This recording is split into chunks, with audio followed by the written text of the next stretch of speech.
also coveting the Keystone Derby Cup. This is something the Islanders won last year. Pittsburgh trying to get back this year. They have the edge coming in tonight. They won 1-0 earlier in the season and then tied 0-0. And so tonight's matchup gets a chance for the Islanders with a 2-goal win to keep that cup right here where it belongs in Harrisburg, Charlie. It's going to be an interesting matchup tonight. We got some teams that are going in the wrong direction right now. The Islanders have yet to score in the last 4 games.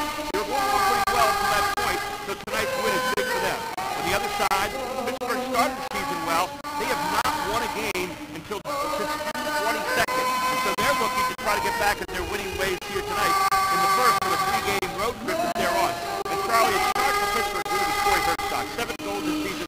This guy gets it done. A scoring machine for the Pittsburgh side, Gary, and both teams tonight really struggling a little bit. Both of these sides have not won a game in almost 2 months. Harrisburg has had great difficulty scoring. Their defense has held up well throughout most of the season, but for over half the matches this year, they haven't scored or been shut out. So an early goal tonight for Harrisburg would look very, very big in this intra-state rivalry. And again, 65%, they held the ball the other night. They're passing the ball well. There's a lot of mistakes just not putting this net at the end. For Pittsburgh, it's a team that hasn't won in a while now. They're on a 3-game road trip right now. They're 2-5 in their last 7 games. So they really are 0-2-5 in their last 7 games. They're really hunting down the win here tonight. But maybe the added attraction of the Keystone Derby Cup will be enough to motivate both teams to give us an exciting match here tonight. As both teams try to get to that 8th spot. 3 points tonight will give them a tie there. It's all on rivalry weekend here in the USL. Tonight's big rivalry, Pittsburgh and the City Islanders here on City Island on Invicta. We're back with the big game right after this.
just yet. We're PHFA.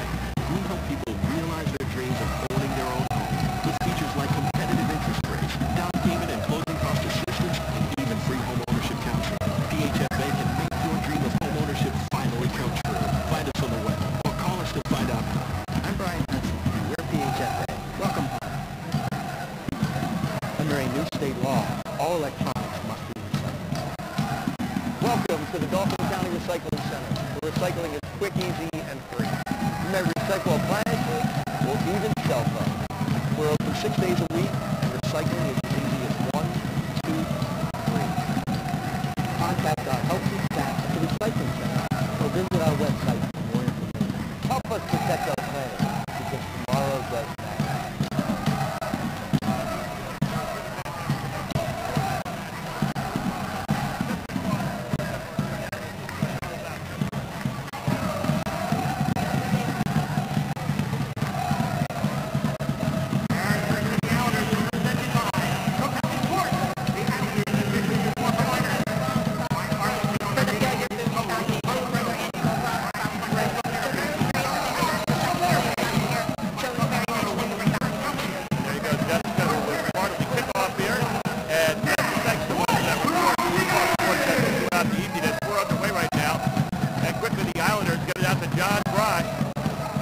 Both these teams 3 points out of the 8th spot tonight. They're also fighting for the Keystone Derby Cup here this evening, so a lot on the line. A little bit different lineup here tonight in many ways for the Islanders. We'll be talking about that. Gary Sutton, Charlie Giroux with you. Charlie, beautiful evening for soccer. No wind at all. We had a little storm beforehand, but that's pretty much off to the start now, so we're ready to play soccer. Gorgeous night out here right now, Gary. The field's still a little bit wet from a very, very heavy storm a little bit earlier this afternoon. But other than that, perfect night for soccer. There's the guy you want to keep an eye on tonight, Corey Herzog, number 11 down there. He attracts a lot of attention, and he cashes in a lot of the times with 7 goals. Again, for Pittsburgh tonight, they're coming in here with a 7-game winless streak, 0-2-5 during that time. And for the Islanders, 0-4, 0-1-3 during their last 4. They have not scored in 4 contests. So they're looking to get on the board here tonight with some goals. And they have to win this match by 2 to win the Keystone Cup. They are down 1-0 because of the first 2 matches of the season. This is a team, Gary, that plays exceptionally well at home.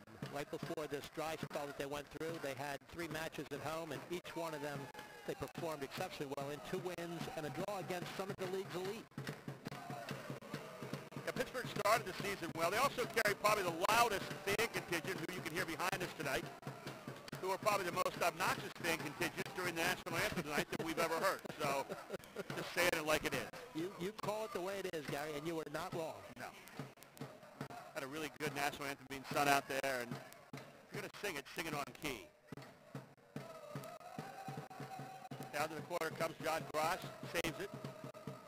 Grosh brings it back out to Jake Bond. Jake Bond hooks it toward the middle. Rapopa Menza coming through, and I think he caught the goalkeeper, Trey Mitchell, in the head going by. Now, I don't think it was intentional by any means, but the ball was live. Totally unintentional, but it hurts nonetheless. And I'll tell you what, I don't know if I'm seeing blood there, but it looks like his left ear. I can't really tell. I think that may be his glove, Gary, but yeah, he maybe took that a shot. was it. He But took a shot. I was looking at the head.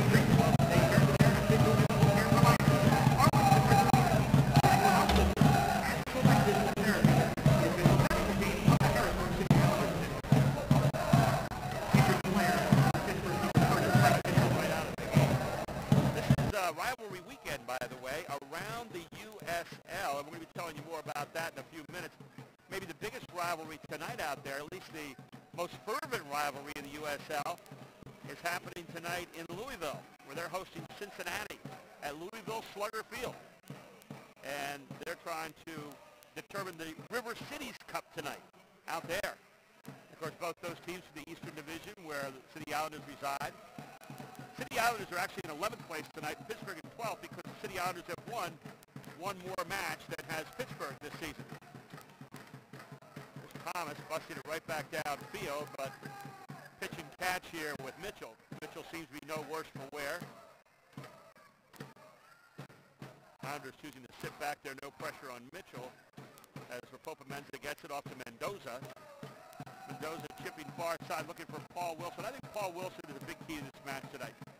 He is. He's one of the players that we would highlight tonight, Gary. He's the spark plug of the City Island side, has all season long been a catalyst in their offense, and they really need to get something working tonight. 4 consecutive matches without a score, and over half their matches this season, Gary, they've been shut out. So the offense has to perform tonight to get them back on track. We've talked about it from the beginning of the broadcast. 3 points tonight looms very, very large for either one of these teams. I'll tell you what's really interesting about the last 5 meetings between these two clubs. They've 6 goals, total of 3 each, 2 scoreless draws, and only the City Islanders have tallied multiple goals in any one game. That was a 2-1 win that you and I did last year in July. That proved to be the deciding factor in Harrisburg's overall cup victory. And Brandon Miller races in there and boots it out. Brandon Miller looks like he got a haircut here later in the week since the last match. He is shorn. He is shorn, yeah. It's still the beard, but not the longer hair. Pittsburgh tried to save it down there with Richie Duffy. And they're pointing across the touchline. And anytime you see the other team pointing down there, usually the official points the other way, which has happened here. Islanders trying to get it in. Looking for Mensah. Back it comes. Good look for the Islanders there for a moment. Not a real great opportunity. Brandon Miller in the pregame, Gary, looked really ready to play tonight. So he's been the mainstay of the backline defense of Harrisburg, and as we said, their defense has held up pretty well through most of the season. It's offensively where they've struggled. Johnny Mendoza tried to hook it into the inbounds there. Brandon Miller, 49 saves this season so far. And a nice crowd here tonight, Gary, at FNB Field, enjoying the sunshine and looking forward to some great soccer. Well, we have the Broads across the bridge here tonight. Of course, we got the Keystone Derby Cup. We've got fireworks after tonight. Hopefully fireworks on the field during as well for the Islanders, but that's what you have. Kevin Kerr with the ball and then taken back over there for a moment. Foul's going to be called against Pittsburgh, and the Islanders will have the ball.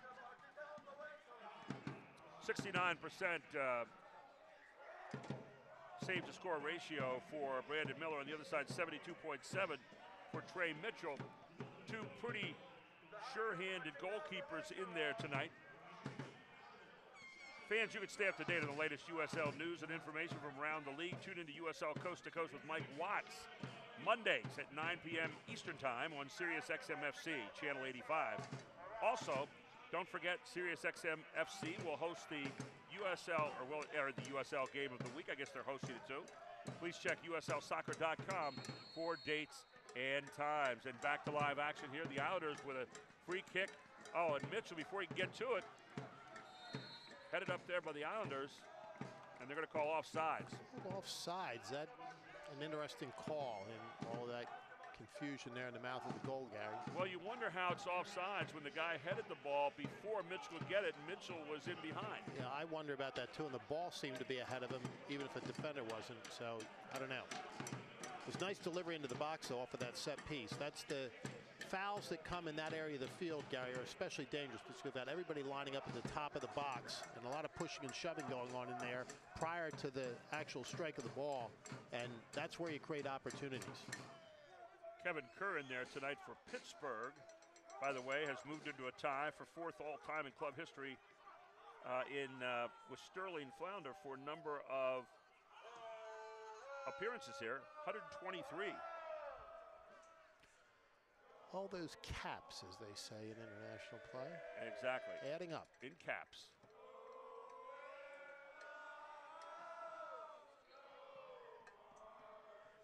And kick it across the touchline will be Pittsburgh. And the Islanders will get it back. Islanders did a great job on Tuesday night against Rochester. In the action offensively, close to 65% they held the ball that night. Problem was, back of the net. Yeah, their short passing game looked pretty good the other night, Gary, but to be very honest, that was not their best performance of the season. They struggled from beginning to end, couldn't put anything together offensively, and really didn't challenge the keeper at all. Well, and Pittsburgh In a bad situation right here, tried to kick it. Will it go across the touchline? No, take it back there in the far corner. And I guess another offsides call right there. Let's head over to Jessica Crossan right now, who's got something for us. Jessica, take it away. Hello, guys. I'm over here in the Cap City Crew supporters group. I've got Toby here. He's one of the younger members of the Capital City Crew. Toby, can you tell me a little bit about being a part of this, what it means to you? Well, I've been a soccer fan for a pretty long time because of my dad. He really got me into it, and just to have a team like this close to like where we live and everything really means a lot, especially like when we have, you know, all the fans here coming out to support, and even having rival fans coming out to cheer against us. It just means a lot to know that like we're that big of a club that we have this amount of support and you know, support against us. Absolutely. Thank you so much, Toby. We're really glad to have you guys out here too. Thank you. Back to you guys. Thank you, Jessica. Jessica Crossan roaming around the fans. Jessica, tell them they're not making enough noise over there at the Capital City Crew. They got to match this group from Pittsburgh. I'm sorry, what was that, Gary? It's really loud here. We've got a lot of energy over here. Yeah, I said tell the Capital City Crew they got to make bigger noises tonight to match this crew behind us from Pittsburgh. Absolutely. They're very excited to have a Saturday game since they all don't have to work today.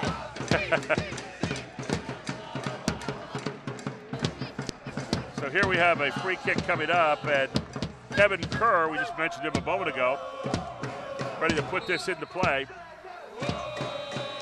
There's Kerr, looks at far side, looking for the headshot, but it'll go across the end line, and Kerr's going, hey, that's not the play. He wants to see a push. Not going to happen.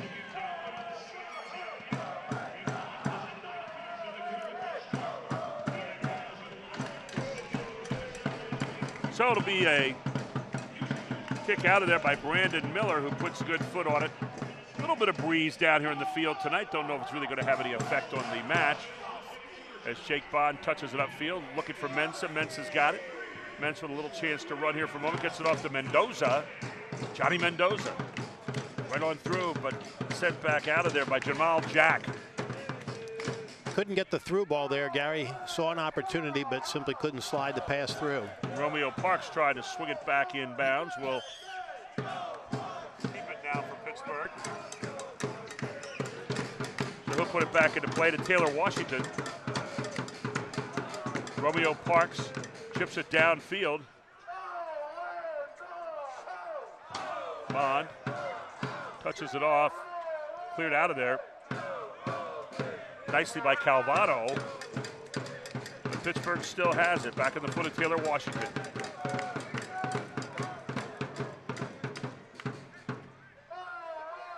Dangerous moment coming up here.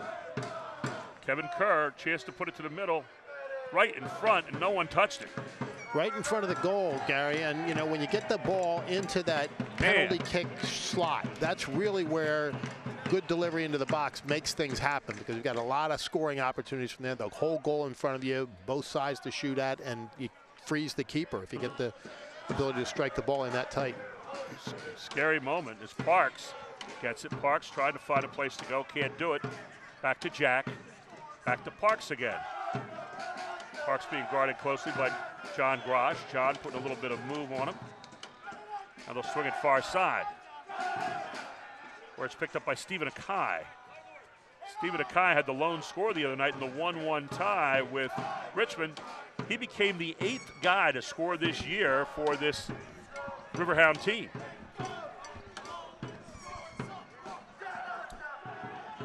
Stephen Akai back to the middle. You got an easy shot here by Herzog. I mean, he had it wide open. Lean back just a little bit over the bar. That looked way too easy as far as getting the ball in the middle. It was not well marked at all, Gary, and those little defensive lapses have cost Harrisburg dearly over the course of this season and last. They simply can't allow it to happen, because through most of these matches they're playing good defense. They're marking up well. The back line is shifting around the ball effectively, but it's those little moments that cost you. Nice to see back on the sub list tonight, Cardell Bembo. Of course, this team has been just riddled with injuries from the early part of the season on, and so it's been really, really hard to continue to kind of work different groups together. And you got to think that that really has had an effect on the chemistry. and knowing each other and where you're going and so forth. Obviously, the more time you play together, the more you know each other's moves. And Gary, you hit the nail on the head with the one word, chemistry. I mean, it's a big part of any sport, but particularly this sport, where you've got 11 players who have to gel and work together as a unit, both offensively and defensively, knowing what other players are going to do in particular situations, knowing how they're going to move, knowing where the space is likely to be, etc. And without that consistency of personnel, you lose that chemistry, to use the word again, and you lose the ability to have an offense in particular gel. And that's, I think, what's been reflected in 4 straight matches for Harrisburg without a score. Well, the Keystone Cup on the line here tonight. The Keystone Derby Cup presented by K&L Gates and PA Lottery. And there you go, missed one all the way across the far side. But Pittsburgh's getting shots early and often here. This is, by the way, Pennsylvania Lottery Super Saturday, and fireworks tonight will be presented by Highmark. But did you get your ticket today, Charlie? I missed it, but I'm going to, believe me. Okay. I'm going to be there. So Pittsburgh, the aggressor here so far early in this match, as we're in the 15th minute, but no score as Mensa goes high to get ahead on that one. Mendoza gets good position, gets it back to Grosh. Grosh back to the middle. Looking again for Mensa right there. And it'll go across the line. It'll belong to the Islanders. Johnny Mendoza. Devon. Olabi was trying to touch it off there very quickly. Couldn't do it. As it's chased down in the middle of the field by Siobhan Walsh. Here comes Romeo Parks. One move away from a good shot. Again. And then going far side. Could never get the shoulders turned on that one. Gary, the Harrisburg defense tonight is not marking up as well as they usually do, and eventually that's going to cause them trouble, particularly in the midfield. They're allowing the Pittsburgh side to control the ball much too freely and create space and opportunities by doing that. So they're going to have to mark up a lot more tightly and perhaps drop back one of their midfielders. A ball kicked across the touchline by Pittsburgh, right back it in to Mensa. It comes to Wilson, out of the wing. Wilson used to be in the middle of the field normally, out of that wing tonight. Little through ball right there, and missing Olabi as he tried to slide on through.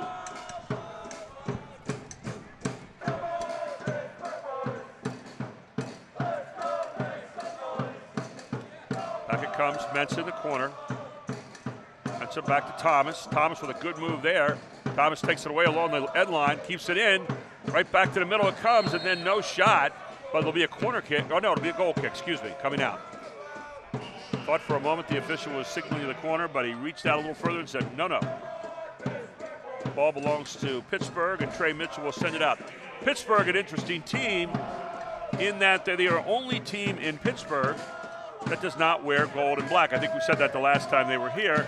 But if you see their fans up here in the stand tonight, everything they have is gold and black. It really is remarkable. The only team in the Steel City that doesn't wear gold and black, and yet every one of their fans is adorned in gold and black. And it's the only team in professional sports, by the way, that has the same colors for all their major sports teams as gold and black. No other team in any city has the same colors necessarily for all their teams. Now here's a trivia question for you, Gary. When they had a professional basketball team in Pittsburgh, did they wear gold and black? That's a good question. I'm going to guess yes. The Pittsburgh Condors with Connie Hawkins, who was wasn't able to play in the NBA because of some gambling allegations, but played in the old ABA for a few years. One of the great players you probably never saw, Connie Hawkins. Connie Hawkins was a great ball player. Had hands about as big as a tree. Ended up, I think, being allowed to play at Phoenix, if I remember correctly, towards the end of his career, and did exceptionally well. He was a great ball player. Played for the Pittsburgh ABA team. What was the movie about? Was it Fish in Pittsburgh? Fish in Pittsburgh or something like that. Yeah. Is that Julius Erving that was in that movie? The Dr. J. Here we go. Looking down here, trying to get down there as Mensa. Now, it's because they can Mensa win the foot race down to Mitchell, but apparently wasn't ready to engage in it. A lot of ground to cover there, Gary. It was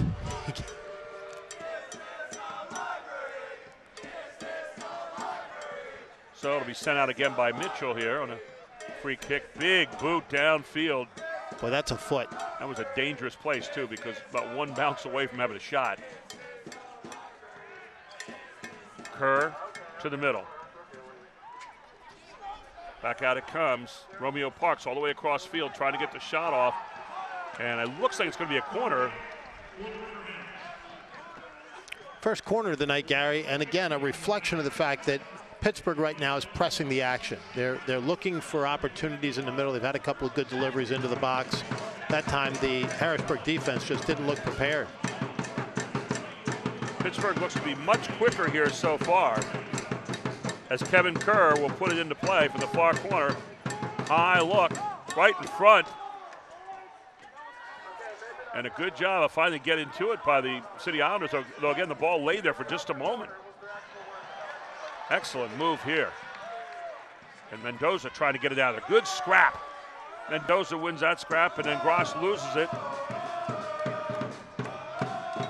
Sent back by Richie Duffy. Here again, Grosh back on it.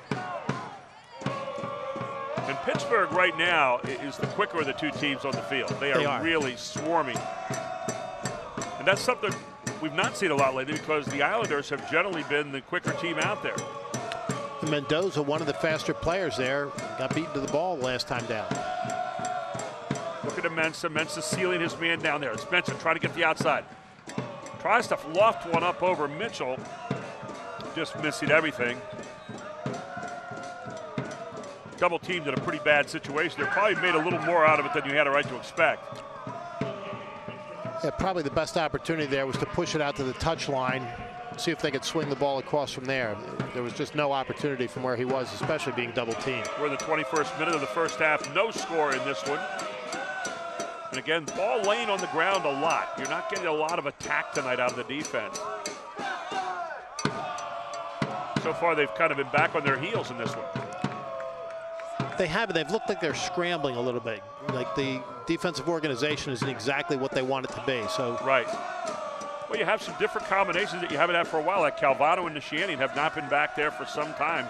They used to be the mainstays back there earlier in the season. Exactly. And Danny DePrima getting a rare start tonight. So there's a different set of personnel on the field, and that obviously has its impacts, and it makes a difference on the field of play.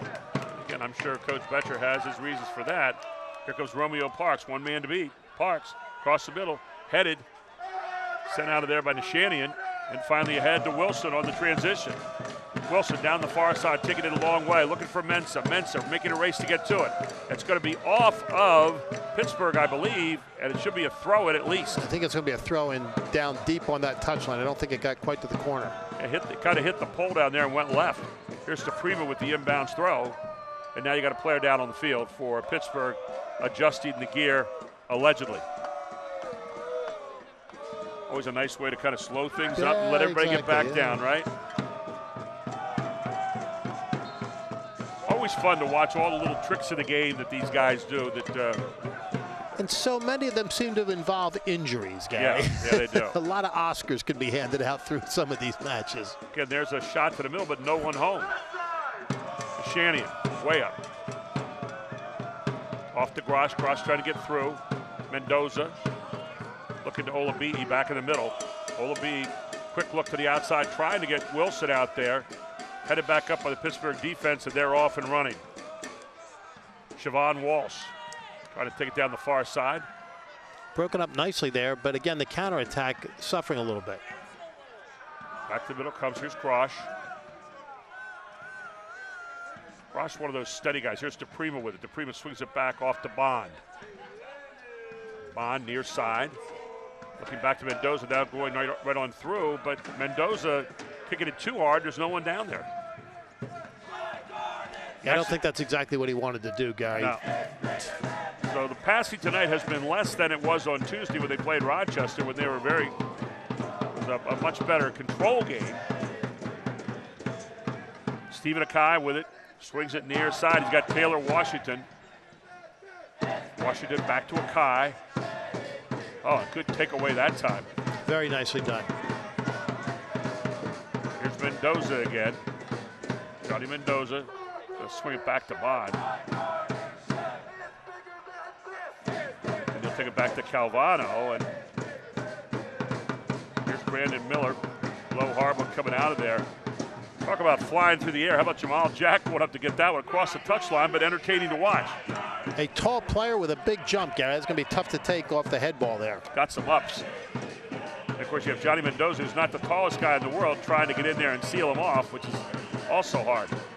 But trying to get Mensa down here won't do it. It'll go across the touchline. Belongs to the Riverhounds.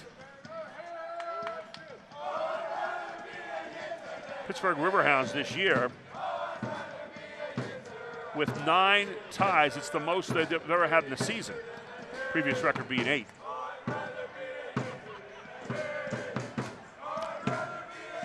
It's also the most games they will have played in the season this year, 32. Olabi plays with it just a little too long and has it almost taken away. Olabi right there. I said Olabi, I meant Mensa, thank you.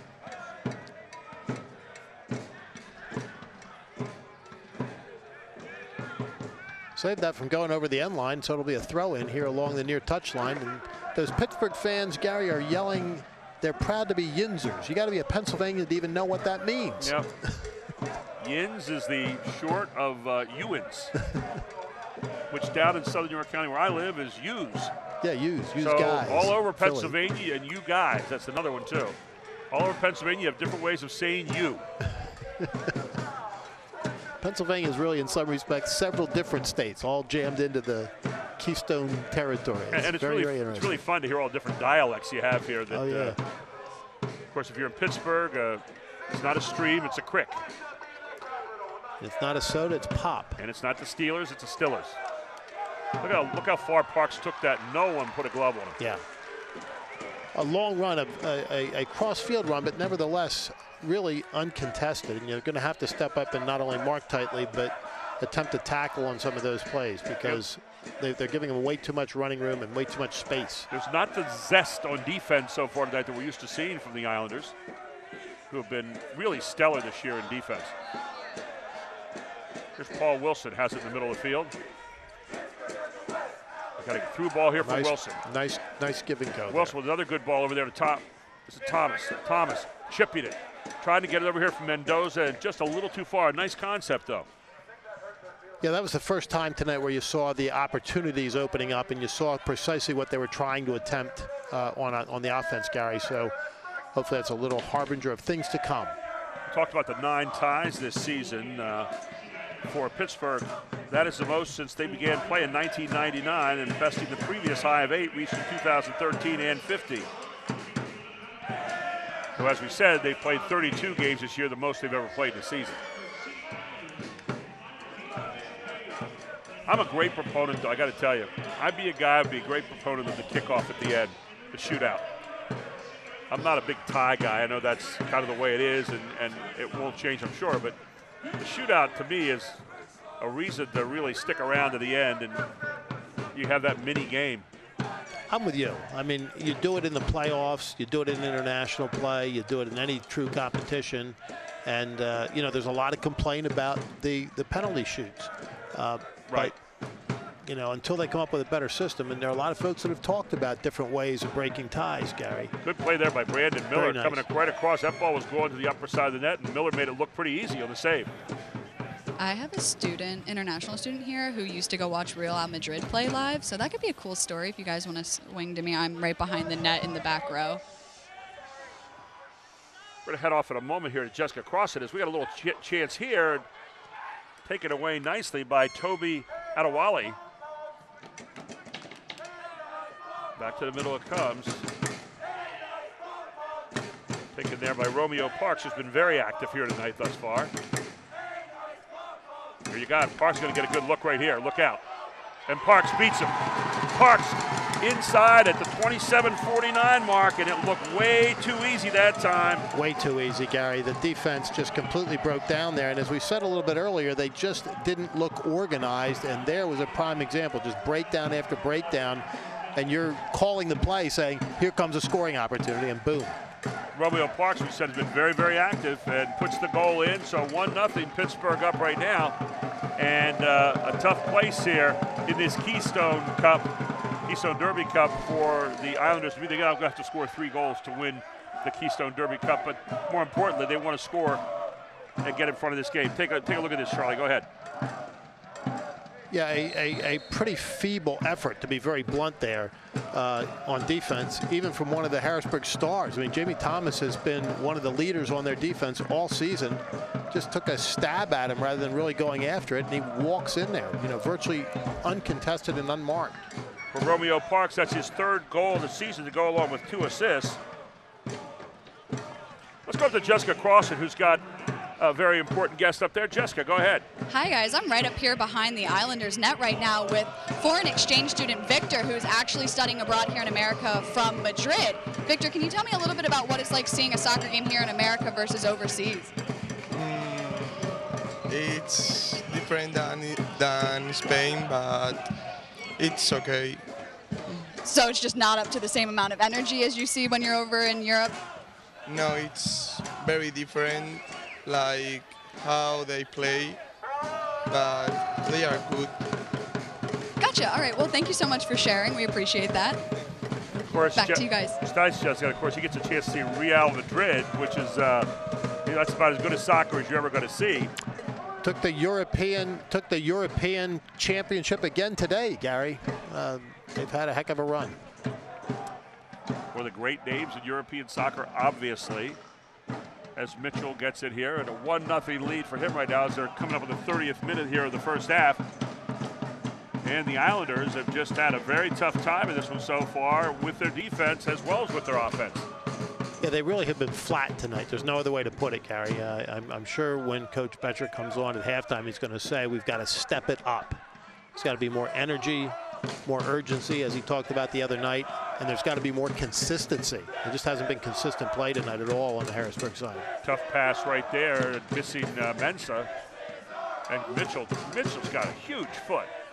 Now you got to race to it. Herzog has a chance right here, taking him back. Good cut across that time. Was that Nishanian? And as you have correctly pointed out, Gary, Herzog is ever dangerous. Always a threat. Takedown before. Here's Washington. Washington, the middle, missing his man there. Here's Parks again. Parks with another good look, chipping it over the top. And man, what an opportunity to Herzog. As Herzog, he just chipped it over to Herzog. Herzog could not hook up. That was an easy goal. Yeah, if Herzog makes that connection, unfortunately it is an easy goal, Gary, and Harrisburg has just got to tighten up the defense. Yeah. Look at this. Watch Washington. Washington crosses, missed. I thought he missed a man right there. He did. But that was Herzog actually going right on through, and then Parks chips it over the top. And I guess it was offsides anyway, so it would not have counted. But still, lots of danger here, and Parks is causing all of it thus far. There's Herzog getting on it. Jake Bond trying to track it down. And Kevin Kerr says it's our ball, and the official agrees with him. Here's Herzog getting ready to throw it into play.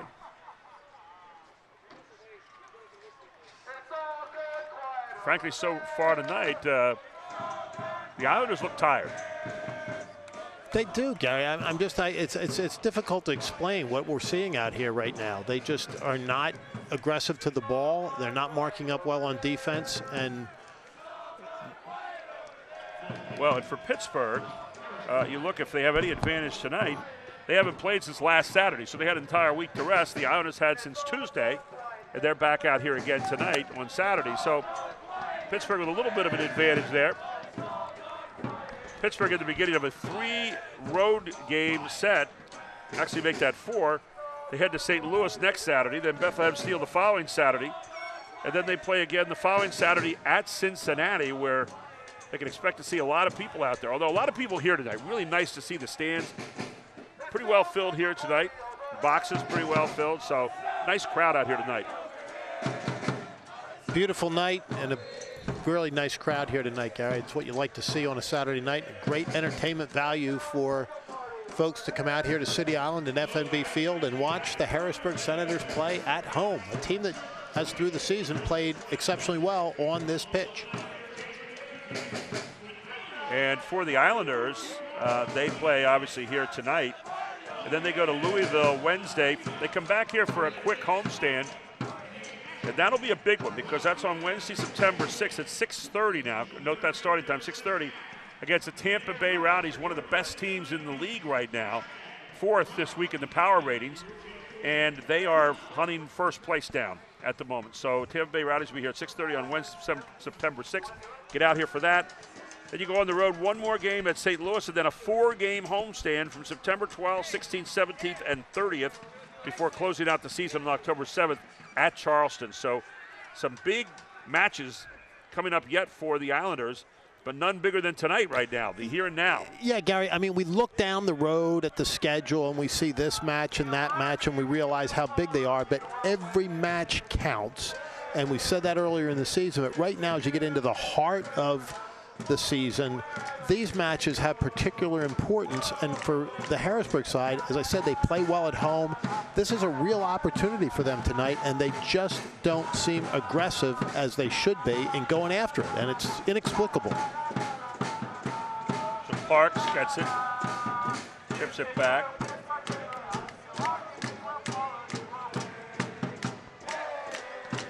What's missing for me tonight as I watch them is the quickness factor that we've seen them have so much of in games, for example, with Charlotte, where they tied them up. They matched them step for step, every step of the way. And Charlotte, you know, the premier team in the league. I mean, it doesn't get any better than that. Washington off to Herzog, to Parks again. Bond gets in there, breaks it up. Back it comes to Akai. Akai, a long hit down there and headed back. Herzog was about to put the foot on it. Parks again, one-on-one. Makes one man to beat. Right in front. And Brandon Miller finally gets it up. I mean, they're getting great penetration. And Miller just ran out and picked it up off the turf. So here comes to Mensah. Mensah has it taken away for a moment. Now he gets it back. Mensah, long look. Boy, that almost dropped in behind the goalkeeper, Mitchell. Nice kick. That really was. I don't think the keeper read it as well as he should. I think he's a little surprised by the rotation on that ball. He wasn't going to jump, but all of a sudden he said, oh my gosh, it might be dropping down in behind me. And then he went up and realized it was just going to go over the top, but you could hear a brief sigh of relief up here from Trey Mitchell. So minute number 36 here of the first half, and a 1-0 lead for the Riverhounds in this Keystone Derby matchup.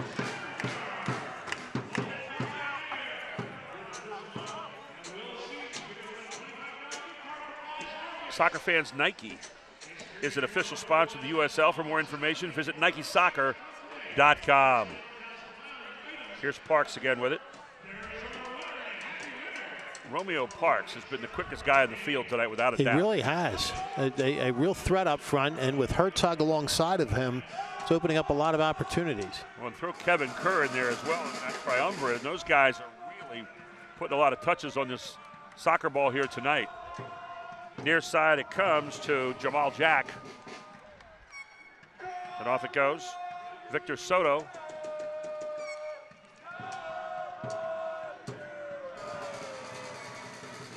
The Islanders getting a chance here. Again, missing the man in the middle. They had it there for Mensah coming through, and now being pushed down from behind is Thomas. Thomas all the way down. Mendoza read the space there very well, Gary, and gave a nice little heel pass, but no opportunity to convert. So it'll be a goal kick coming out here for Trey Mitchell. By the way, we talked about it being rivalry night. We got the Black Gold Derby Cup going on tonight, too. The Tulsa Roughnecks are looking to reclaim the coveted supporters wrench for the first time in history for them. And they're going up tonight against Oklahoma City. And that's in Oklahoma City tonight. Actually, it's in Tulsa tonight. They had an earlier victory this season, with Oklahoma City. So they're looking there in the Black Gold Derby Cup tonight. And I guess the supporters wrench is what you use when you're trying to get oil out. Is that right? Yep. One of those great big... Kind of those big rigs.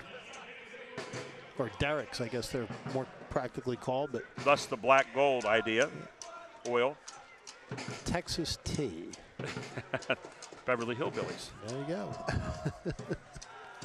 All throwback tonight, Gary. Little retro night. That's it. Olympi has to take it away. He's squeezed by Washington. They're going to call the foul on Pittsburgh, however. Quickly, the Islanders back into play. Thomas Back to Wilson. Wilson to nobody in particular, and Parks takes away, and Parks is off and running. Parks has been able to carry that ball a long way tonight so far. And booted right there and into the net. Another great hookup, but was it offsides? That's the question. And the answer is yes. They dodged a bullet there, Gary. Yep, offsides. Good set piece there coming through. So here's Miller getting ready to send it out, and Pittsburgh has just been quicker this whole match. Hate to have to say that, but that's the truth. Mensah, can you find some way to get it tied here before the half? Mendoza to Bond. Mendoza, cross side. You saw Thomas jumping back there, trying not to create the offsides. The official instead calls it. We said that was not Thomas, it was actually Danny DePrima over there who was slipping in the backside. A local talent from northern York County here in central Pennsylvania. Lives not too far from here in Stillsburg, and of course played at NC State. So here's Mitchell. Familiar recant tonight of kicking it out of there in a goal kick. You're going to get a push behind here, I think, on Pittsburgh. So a free kick in.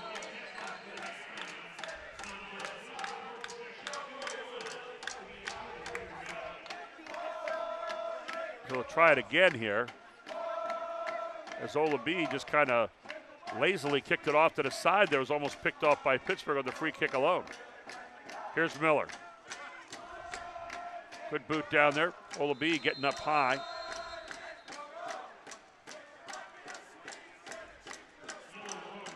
And that was Rapopa Mensah going up high trying to get it. The official says, no, you crawled up the back while you were doing it. So you see Mensah.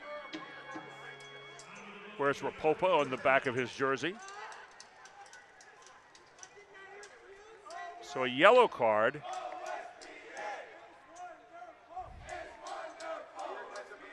Is that against Mensah? Looked that way. I'm not sure what that was all about. I was looking for a sign from you, Gary, because I was watching it on the monitor and I didn't see it. It was interesting. He walked over, it looked like, to the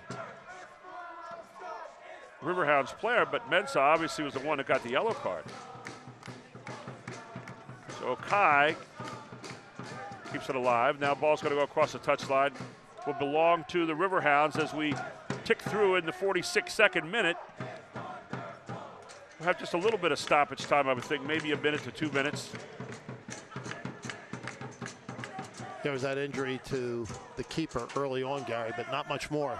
Very little extra time. I would be very surprised, I'm going to make a prediction, if Bill Betcher doesn't make a, look out here, Bill Betcher doesn't make a few changes at half. You would think. He can't be happy with the play out there. Just putting more quickness on the field per chance.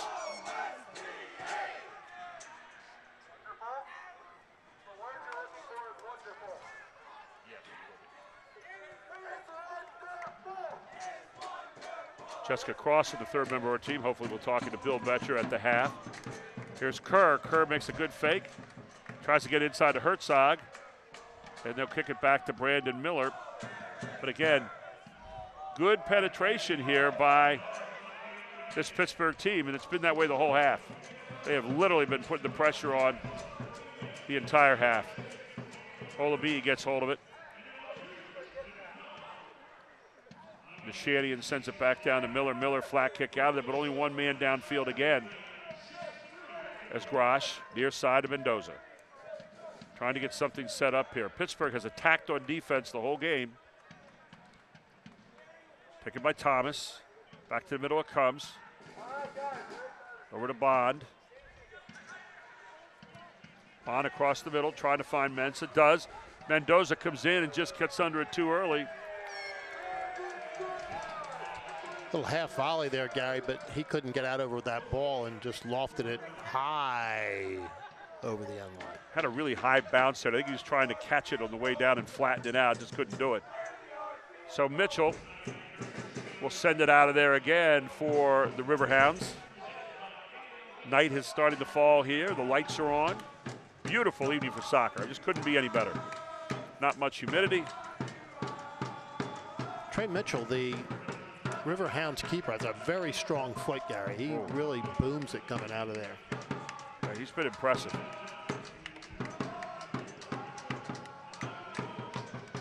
Here near side, you have Washington again. Washington with a chance to set this one up or else beat his man. Gets it off to Parks. Parks chips it far side. Taken out of there by Thomas. Off to Wilson. Back to Olabi. Olabi, flat pass. Taken away. Toby Adewale had that one. Here's Parks again. Parks is making, Washington's going to get a free look right here. Chips it far side. Looking for his man. Won't get him. DePrima on it. Out to Wilson. Wilson has a little traveling time here. Wilson pauses for a moment, and it's taken away again. Pittsburgh has just been all over the field here tonight with great quickness. As Jamal Jack gets it, he'll swing it back to the middle again. Into the final seconds of regulation here, Gary. It'd be very interesting to see what the time of possession looks like in this first half. But as you've pointed out, the play has all been down at the other end of the field. I almost guarantee it's been in the 60s as far as percentages. This was kind of what the Islanders did the other night to Rochester, is really controlled the tempo. I think hitting 55% in the first half, and then up and all the way to 65%. And that will be the end of the first half. So no stoppage time at all. Wow. And it is 1-0 at the half as Pittsburgh leads it here. We'll be back in just a few moments with your stats, your highlights. We'll be talking to Jessica Crossan and some thoughts of the first half, all here on Invicta. It's USL Soccer, back right after this. Focus. It's hard to keep. Everybody wants a piece of you. So don't lose it. Take your time. Work hard. Don't give up. And when your moment comes, breathe through and focus.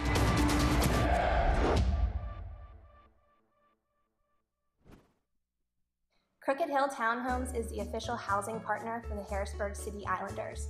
The rental community, located in Susquehanna Township, features 3-bedroom townhomes with attached garages and optional finished basements.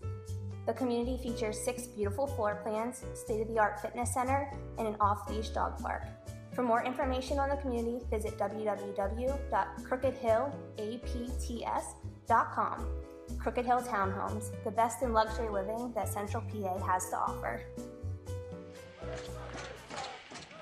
We're at halftime here at FMB Field. Let's go down to Jessica Crossan. She's with head coach Bill Betcher of the Islanders. Jessica? Hi, guys. I'm here with head coach Bill Betcher. Bill, can you talk to me a little bit about this first half for your team? I thought we came out pretty good. I thought we were pretty good for the first 25, 30 minutes. Just have to be a little bit better in that attacking third. Had the ball up there, had some got ourselves in good positions, but just didn't make that final pass or not a good enough decision. And then we gave a sloppy ball away.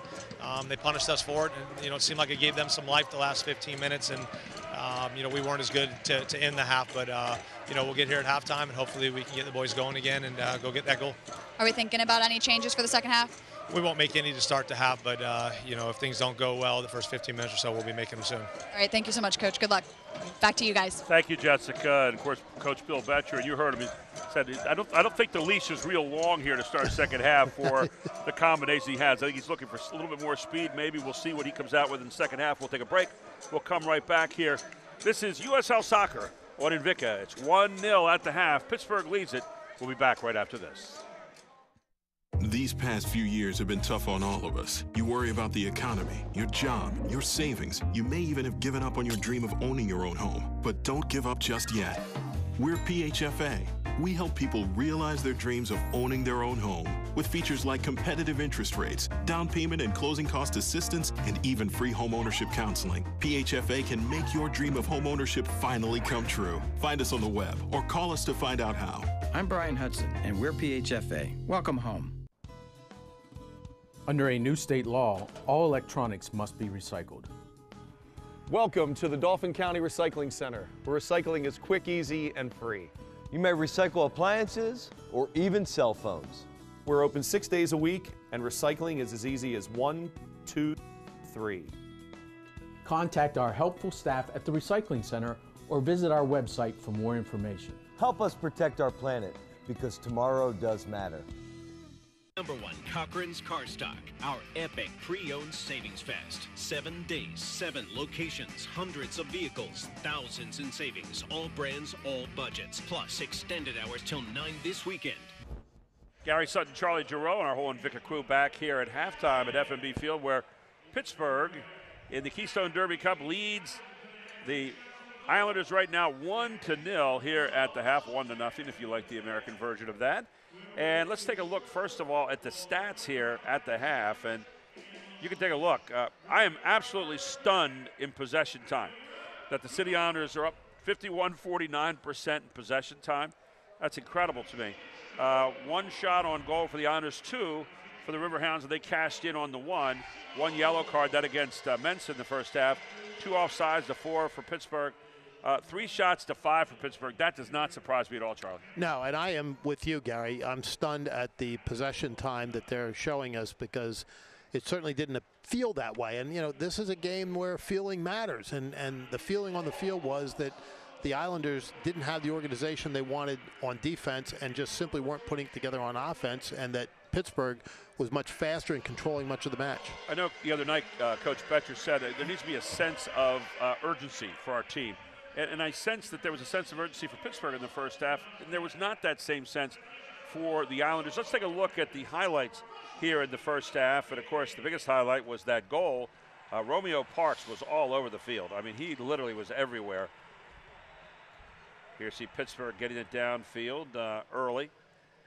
And then an almost goal coming across there, rolled right across the front of the net. Nobody to help. I mean, ordinarily when you get those balls delivered into that penalty mark area, it's trouble. And you see the white jerseys on defense, and that's the way it pretty much was the whole first half for the Islanders, and that was the sole corner of the first half. And then here's Parks. He was dynamite, and you could see him beating him there, beating the keeper there, Brandon Miller, with that goal. I mean, he was dynamite the whole first half. Came through there relatively unchallenged, though, Gary. I mean, not well marked up. A little lunge and a short run and quick score. Well, he made Miller commit, and then he does a little celebration afterward. One of the better celebrations we've seen this year. And Romeo Parks nailing the shot in at the 27-49 mark. And the Islanders came back a little bit. And this little shot by Mensa almost dropped in behind goalkeeper Mitchell. And as you mentioned at the time, I don't think Mitchell was really quite ready for it and kind of surprised him. Yeah, it overplayed him. I think he was fooled a little bit by the spin on that ball. Well, we'll see what the Islanders come out with here in the second half, but it's 1-0 here at the half. You're watching USL Soccer, and Invicta will be back with the second half after this.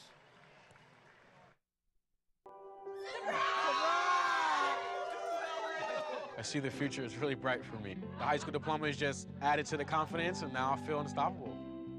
Find free adult education classes near you at finishyourdiploma.org. Every year, 40% of all food in the U.S. never gets eaten. 40%. That's almost half the food we produce. Food waste is a serious problem. It impacts all of us. And it's expensive. Your family is throwing $1,500 a year in the trash. We're working hard to put food waste on the chopping block. And you can do the same at home. Learn how to cook it, store it, and share it. Just don't waste it. Go to SaveTheFood.com. The USL has expanded its soccer reach this week, announcing 2 new expansion franchises. Birmingham, Alabama has been announced as the first expansion franchise to join the league in 2019. Ladies and gentlemen, it is my distinct pleasure on behalf of the USL to welcome Birmingham into the USL for the 2019 season. Currently known as USL Birmingham, the franchise will announce their official name, crest, and venue at a later date. The team is set to build on the strong foundation of support built by local fans. You know, Maddox City Brigade, you guys have been amazing for us. We can't say thank you enough for your unwavering support. Without fans, we're not standing here. And so thank you guys. I really do appreciate that. More information and advanced ticket sales can be found at uslbirmingham.com. Las Vegas will be the third and final club to join the league for the 2018 season. This is our team collectively that we are going to make into the best professional soccer team that we can. And I can't be more proud to be part of all of you and to bring professional soccer to Las Vegas. The club will call Cashman Field in downtown Las Vegas home, and the name is up to the fans. Visit vegasprosoccer.com through Monday, August 28th to cast your vote. Las Vegas will join the league in 2018, and Birmingham, Alabama will begin play in the 2019 season. For USL Network, I'm Morgan Conklin. Here's your check.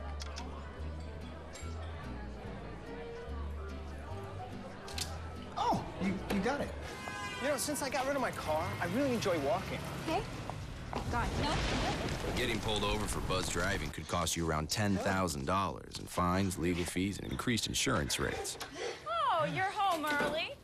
You live with your mom? That'll set your game back a few years. Buzzed, busted, and broke. Because buzz driving is drunk driving. I'm a retired school psychologist, and helping people was my thing. I was very independent and thought I could take care of myself. I fell, and I had to have Meals on Wheels. After my stroke, when Meals on Wheels started, I was on the other end of the stick, so to speak. Meals on Wheels, coming to my door as someone who's housebound, having someone check on me, assures me that I'm not forgotten. Meals on Wheels has given me a mode of freedom that I wouldn't have otherwise. We're the clients. We are the clients. We are the clients of Meals on Wheels. America, let's do lunch. 1 in 6 seniors faces the threat of hunger, and millions more live in isolation. Drop off a hot meal and say a quick hello. Volunteer by donating your lunch break at americaletsdolunch.org.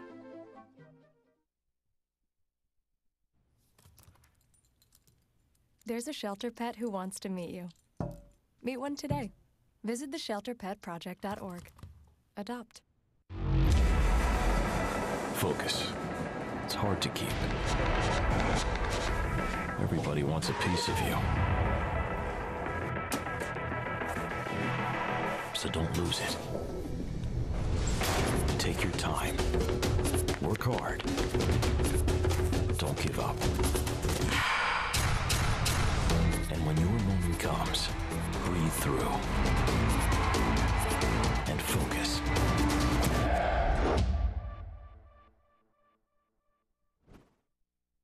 Crooked Hill Townhomes is the official housing partner for the Harrisburg City Islanders. The rental community, located in Susquehanna Township, features 3-bedroom townhomes with attached garages and optional finished basements. The community features 6 beautiful floor plans, state-of-the-art fitness center, and an off-leash dog park. For more information on the community, visit www.crookedhillapts.com. Crooked Hill Townhomes, the best in luxury living that Central PA has to offer. These past few years have been tough on all of us. You worry about the economy, your job, your savings. You may even have given up on your dream of owning your own home. But don't give up just yet. We're PHFA. We help people realize their dreams of owning their own home with features like competitive interest rates, down payment and closing cost assistance, and even free home ownership counseling. PHFA can make your dream of home ownership finally come true. Find us on the web or call us to find out how. I'm Brian Hudson, and we're PHFA. Welcome home. Under a new state law, all electronics must be recycled. Welcome to the Dauphin County Recycling Center, where recycling is quick, easy, and free. You may recycle appliances or even cell phones. We're open 6 days a week, and recycling is as easy as 1, 2, 3. Contact our helpful staff at the Recycling Center or visit our website for more information. Help us protect our planet, because tomorrow does matter. #1 Cochran's Car Stock, our epic pre-owned savings fest. 7 days, 7 locations, hundreds of vehicles, thousands in savings, all brands, all budgets, plus extended hours till 9 this weekend. Focus. It's hard to keep. Everybody wants a piece of you. So don't lose it. Take your time. Work hard. Don't give up. And when your moment comes, breathe through and focus.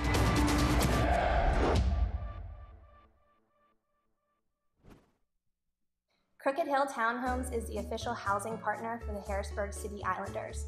The rental community, located in Susquehanna Township, features 3-bedroom townhomes with attached garages and optional finished basements. The community features 6 beautiful floor plans, state-of-the-art fitness center, and an off-leash dog park. For more information on the community, visit www.crookedhillapts.com. Crooked Hill Townhomes, the best in luxury living that Central PA has to offer. Just getting ready to start the second half here. And, of course, tonight, the Capital City Crew and the Feel Your Boobies Foundation hosted a Derby Day pregame party on the Skyline Sports Complex, and the Boneshire Brew Works, Jasmine's, Katie, and Wink 104 were all in attendance. And then the ladies hooked up the bras and bras across the river all the way from here at City Island across to Harrisburg. It was pretty impressive to see that. Of course, it's also the Keystone Derby Cup here tonight. They'll be presented to the winning team after this evening. Highmark provided the drawstring giveaway here tonight, and they'll have the post-match fireworks as well, so a lot of people here to watch that. And the post-game party tonight at Sturgis Speakeasy on Forster Street in downtown Harrisburg. You can mingle with the City Islanders and the Capital City Crew. That starts at 10 p.m. tonight, Charlie, so you should be just in time for that one.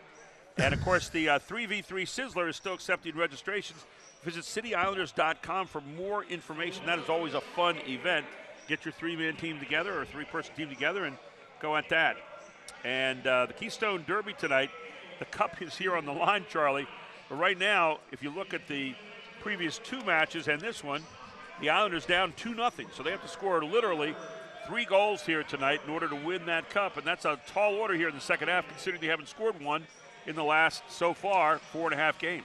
That's a very tall order, Gary. Well said. A knack for stating the obvious, but that's okay.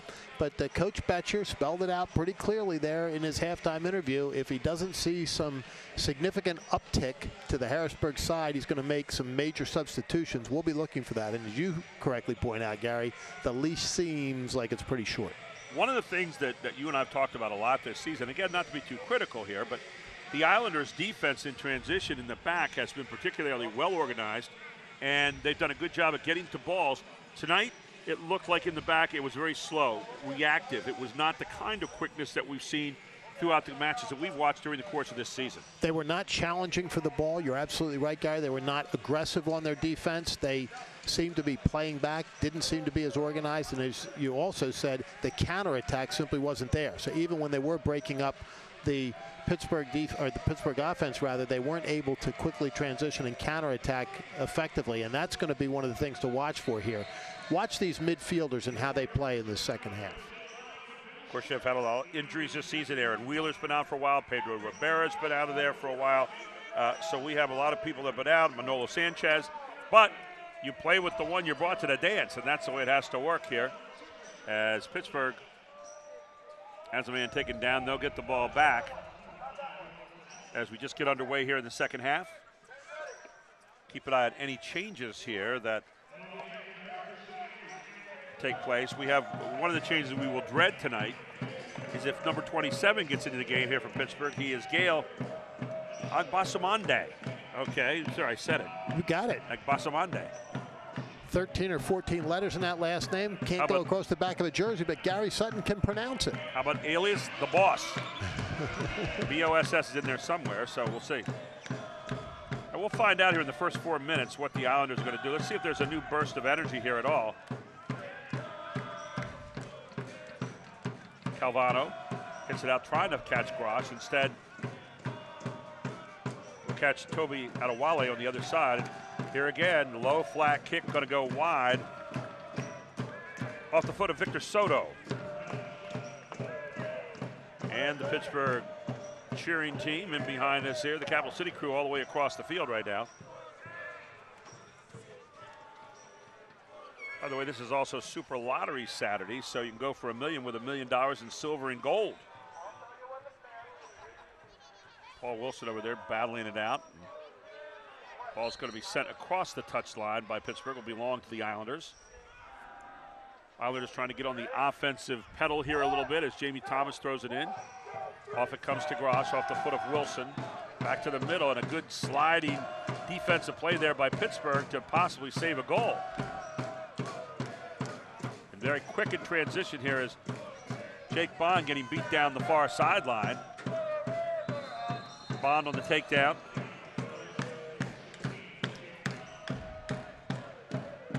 That's one of those retaliation fouls, unfortunately, Gary. You get beat, and then you commit a foul like that. And this is, again, in a dangerous part of the field, just outside the box. You're going to set up inside the box, and we'll see what the delivery is. But these are where the opportunities come that cause you real trouble. Yeah, you love these kind of free opportunities, and Pittsburgh's got it right here. So we'll see what the concept is. Set up the wall at the corner of the box, but all the action is going to be right in front of the net at the 18. We've got a Kai off to the middle of the field here, and we'll see if they go for the direct look.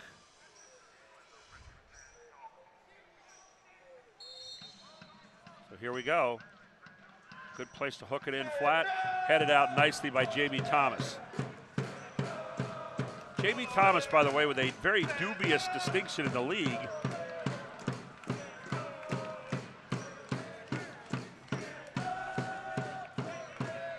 And I'll tell you about that. He's ranked number 3 in the league for yellow cards. He's got 8 on the season. And I am betting that he would tell you that every one of them was unjustified. And well earned, right? Yeah, but Jamie Thomas is a very aggressive player, and frankly, that's one of the reasons that he's a mainstay both offensively and defensively for this Harrisburg side. He does very, very well on both ends of the field, but he's very aggressive, and he doesn't back down to anybody. No. Not the biggest guy on the field, but certainly one of the most aggressive. Huge heart, plays hard all the time. He really does. And isn't it? And like you said, we've seen him in the where he's had his head in the middle of a guy's chest who was standing above him, and no back off at all there.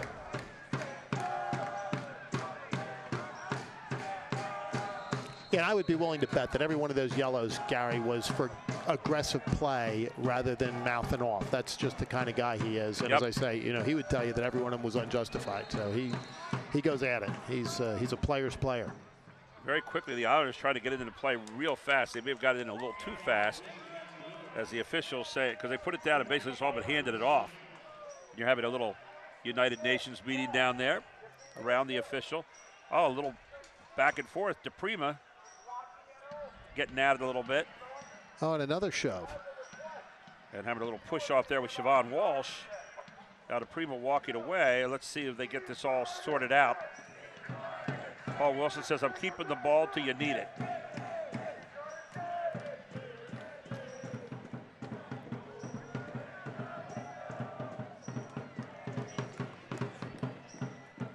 And Washington was down there. He was the guy that was mouthing off there with DePrima. So a set piece here for Harrisburg.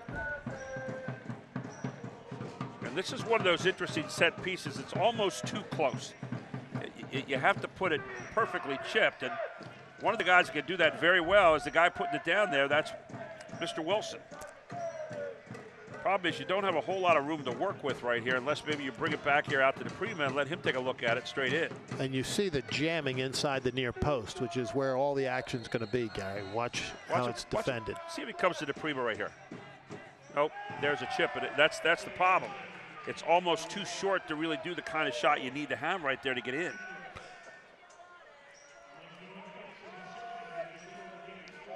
So Mitchell will get it, and he'll send it out here in minute number 51 of this match.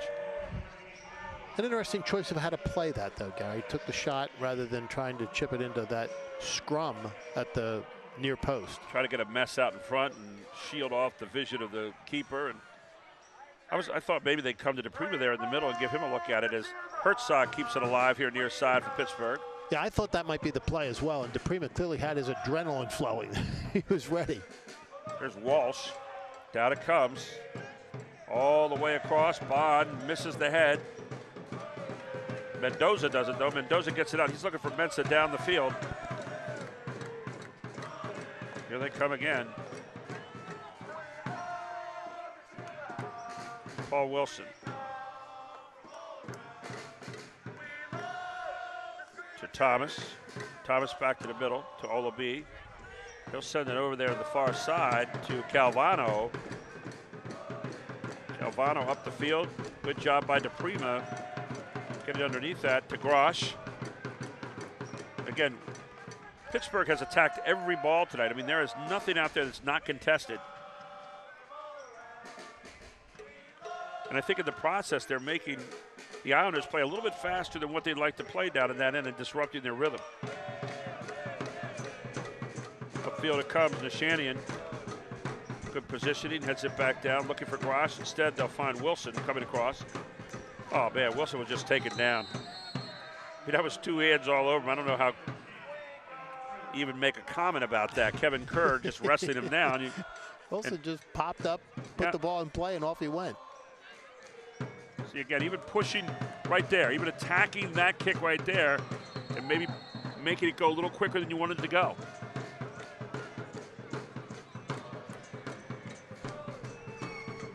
Good control here. And a nice look and a nice stop by Mitchell. He was in perfect position. That was a lightning shot.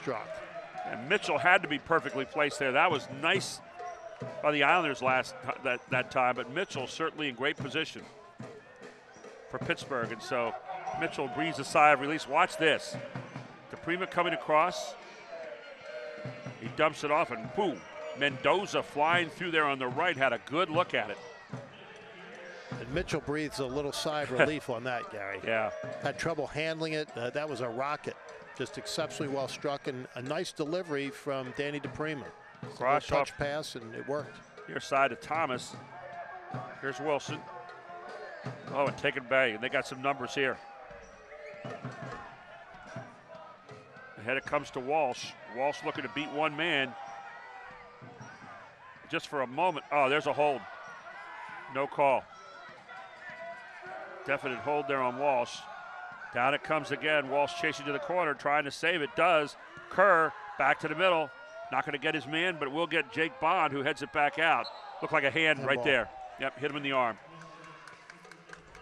So Victor Soto has a hit in the arm, quickly take it away as Wilson trying to control. Off it comes near side. He's got Thomas. Thomas moving it a long way down. Thomas trying to look ahead.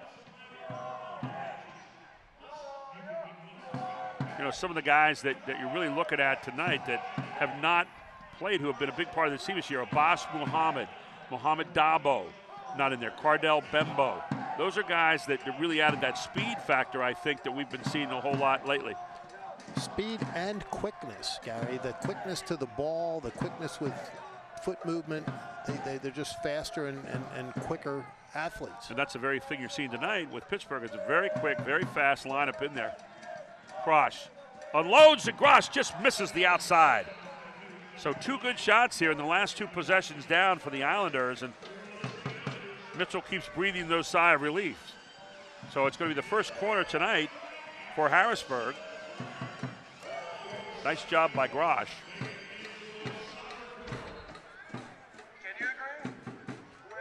So it'll be a corner here on the near side with Johnny Mendoza setting it up. Mendoza. Good high look. Far side. Headed out of there by Pittsburgh. Bond tracking it down. We'll try to get it back out of there. Bond trying to beat his man on the base. Back to the middle. Headed again. Missed the head that time. Back out in front. Mendoza goes for the shot. Nobody home on the near side, and now Pittsburgh's going to get it and the chance to run. All the way downfield. Paul Wilson. Right up in front of the goal, and that's just not what you want. As Siobhan Walsh beats Miller. Miller had to wait for the ball to come to him before he picked it up, lost control of it, and Siobhan Walsh punches it home here in the 56th minute. That was just a bad decision to put it back to the keeper, Gary. That had trouble written all over it. The minute that it happened, it was a slow rolling ball back to the keeper, and the Pittsburgh forward was right there. Well, watch what happens here. And Miller picks it up. And you wonder just for a moment if Miller didn't have it in his hands. Are you allowed to kick it out of his hands if he had possession? No, watch. but he did not have it in his hands. He bobbles it. Yep, he bobbles it. Goes right through the hands. And just lost vision on it for a moment. So 2-0 now. Pittsburgh leads with, in the 57th minute here in the second half, Siobhan Walsh from Jamaica scores. For Walsh, that's his 4th goal of the season.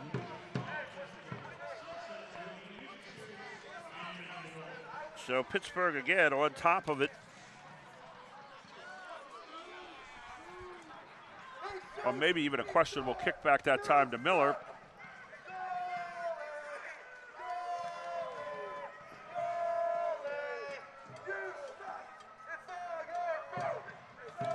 So Brandon Miller will kick it out of there. And there, again, deflected that time by Pittsburgh player. Again, attacking everything. That's been their modus operandi all night long. Islanders do look a little bit more aggressive this half offensively so far, but nothing to show for it. By the way, a big week here for the USL, as Las Vegas has been invited to the USL for the 2018 season, and their opening match will again be against the Reno 1868 Football Club. So that will start that rivalry off there in Nevada. Las Vegas now, Charlie, will have, let's see, the hockey. They have the Golden Knights. They got the Raiders coming in 2020. And also in news around the USL, you've got Birmingham coming in 2019, and you've also reintroduced Austin coming back into the league from Texas. The largest league continues to expand, Gary, and with some great franchises. Good cities with good fan bases and a history in the sport. Las Vegas, no longer Sin City. It's an entertainment mecca now, and with professional sports coming there in a big way, complemented by our old friends at UNLV, they've really got it going. Yeah, you've got all kinds of good stuff there. It's a family-oriented city, so a lot of family entertainment, and you add this to it, it's really a good move on their part. Yeah, Vegas really did a good job of rebranding itself. Many years ago, they decided they wanted to be a family town, and entertainment and food became the big items there rather than the things that might have been big items before. And one of the guys you can thank for that is Mr. Wynn out there, who has done a great job of kind of spearheading all that. Yeah, it's really been remarkable. It's a good fit, and they're very happy. They said USL is pure soccer for them. That's what they're looking for, is good entertainment, good soccer, and they've got it. USL continues to grow. Tonight in Louisville, they're expected, for example, in the matchup with Cincinnati. It will not match the 25,000 Cincinnati had this time last Saturday, but 12,000 expected tonight, a sellout crowd expected at Louisville Slugger Field. We're going to head over to Jessica Crossan here in just a minute, our third member of our crew. We'll see what happens here on this possession. Let's go to Jessica very quickly. Jessica, take it away. Hi, guys. I am in the Pittsburgh Riverhounds support section. A little change of scenery over here. I'm with Maria, their president. Maria, what does it take to get you guys to come out to a game like this? It's a lot of planning, but we just love the rivalry with the two cities. We love Harrisburg, but we love Pittsburgh even more, and we want the cup so much.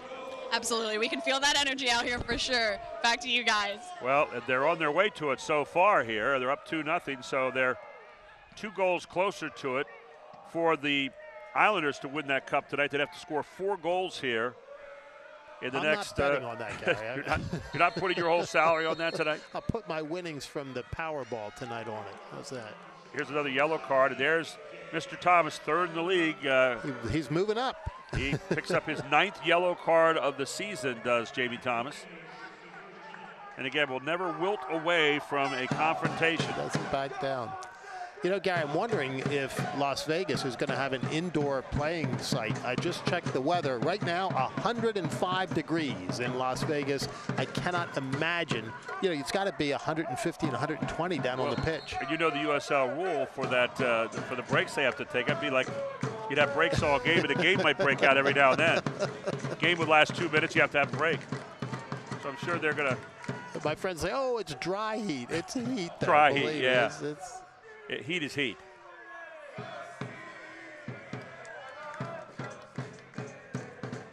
And I like it hot. I prefer to play when it's hot. I prefer to be outdoors when it's hot, but 105 is stretching even my limits. They will be playing at Cashman Field there in Nevada, Las Vegas. Which is not indoor. No, or Las Vegas, Nevada. Did I say Nevada, Las Vegas? Las Vegas, Nevada. So unless they are thinking about a dome there or really big air conditioners, you know, we'll see what happens. I guess they're building a dome stadium for the Oakland Raiders move. Right. That was one of the requirements of the NFL, but. So maybe that's a down the line requirement there for them as well. Who knows?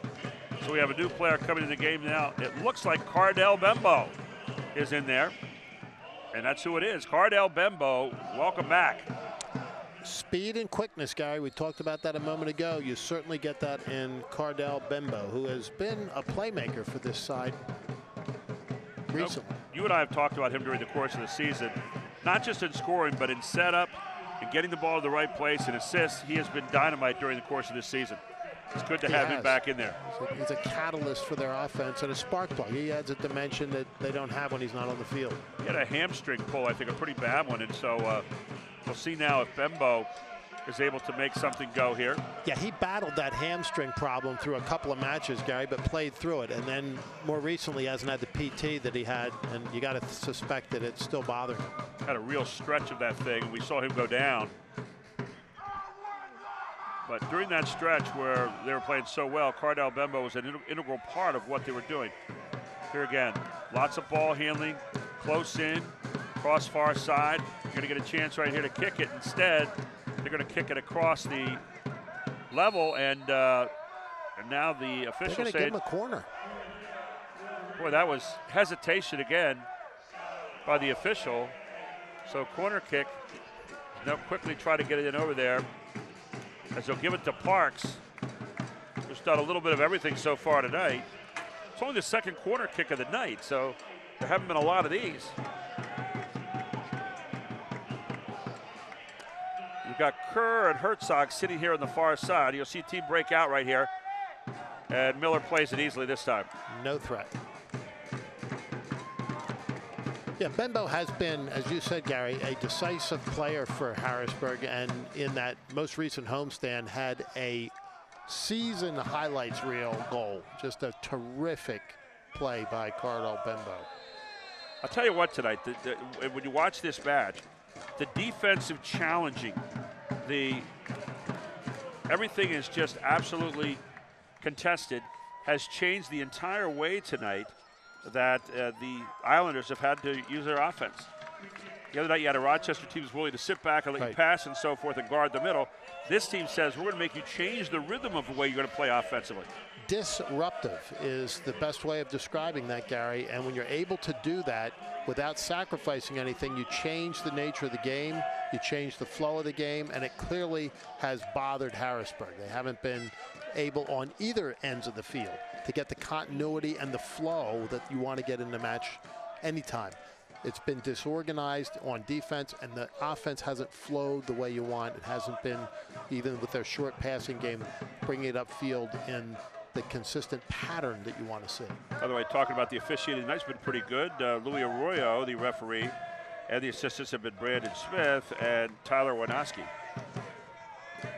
Far side it goes. And the ball should belong to the Islanders. Nobody home.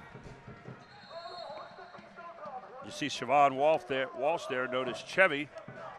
Rather interesting hairdo, huh? I think he's holding his knee, which is interesting. Yeah, Walsh is going over to see the player, and I'm not sure. Try to get his number here very quickly. It's going to be Herzog, leading scorer, and Herzog down on the field. Let's see if he's able to continue. Looks like he's walking off. He's telling the official, Mr. Arroyo, about how he was wronged. Mr. Arroyo saying it's okay, it's okay.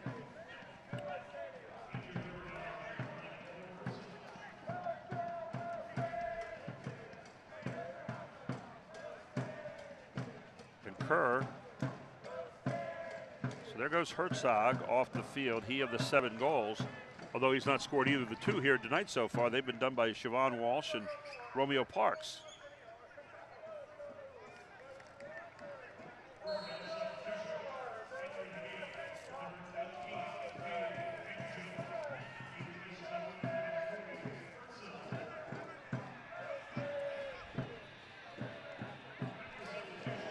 So the Islanders trying to get it going here.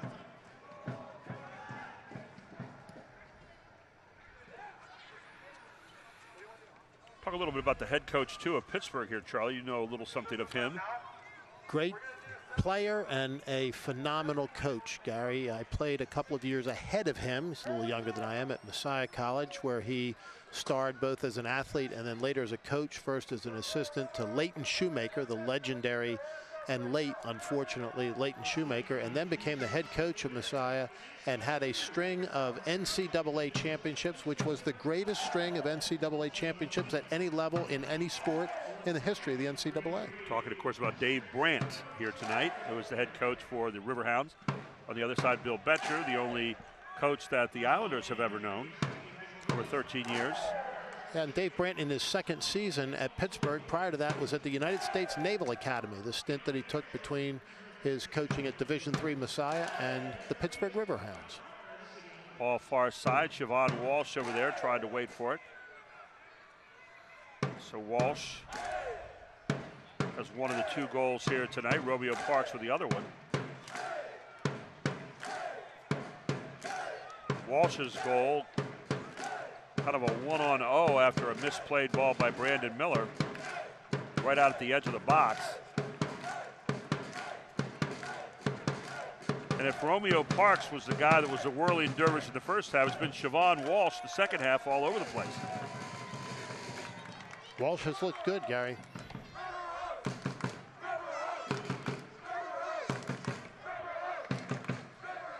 Near side it comes. And a good stop there as the shot comes off the foot of Richie Duffy for Pittsburgh. Now comes Jamie Thomas with it to the middle of the garage. There again, another errant pass and the attack on the ball, which has been significant throughout the course of the evening. Jake Finally Bond. a takeaway from Harrisburg. Danny DePrima looking ahead to Bembo. And then picked up by Trey Mitchell. Nice little run there by Danny DePrima, but his pass to Bembo broken up, and here comes Pittsburgh the other way. Again, you got to give credit tonight to the Pittsburgh defense on that for causing a lot of these bad passes. There again, misplayed head by Jamie Thomas. One man to beat. Was it in the box? No. The official says no. He says it wasn't even a trip. He said play on. Thomas looks downfield trying to get Mensah.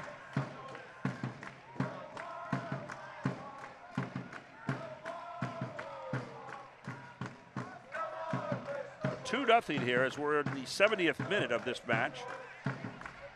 Again, no stoppage time to speak of here in the second half. We had none in the first half.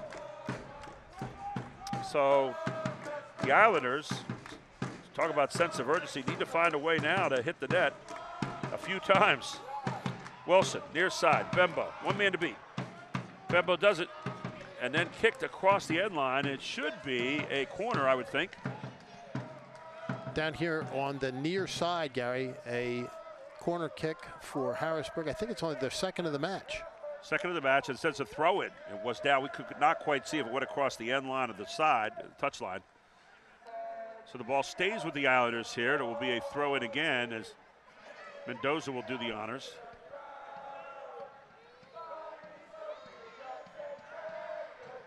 Ball kept in front of the net and nobody there. I mean, they had it right out there in front. They could have gotten a shot, and here comes Pittsburgh. A lot of running room up this touch line, and he's head of taking steam. Long run. Romeo Parks, he's got a free shot and just misses. He pulled the trigger and struck it well, but significantly to the wide side there. I was kind of confused a little bit about why he went near side with that and didn't cross, because he had a wide open net on the other side. And it didn't look like there was any defense there to really help. No, I think he put that where he didn't want to put it. Watch the transition here. See the quickness on the transition. Nobody's on home in the backside, and then he went near side. I think he sensed that Miller was leaning right. He might have wanted to walk that in a little further. There was no defender anywhere near him. Yeah, the key generally is make that keeper make the move. And then once they make the move, you can counter. You're exactly right. And he made the move, and the keeper read it.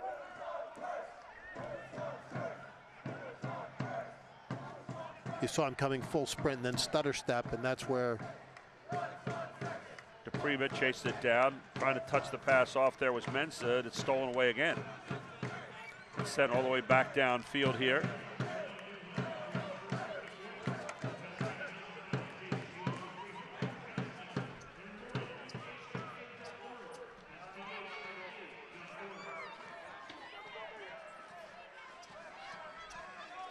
Clock continuing to tick away in the 73rd minute of this match now, Gary, and you begin to sense that it's becoming an opponent for the Harrisburg side.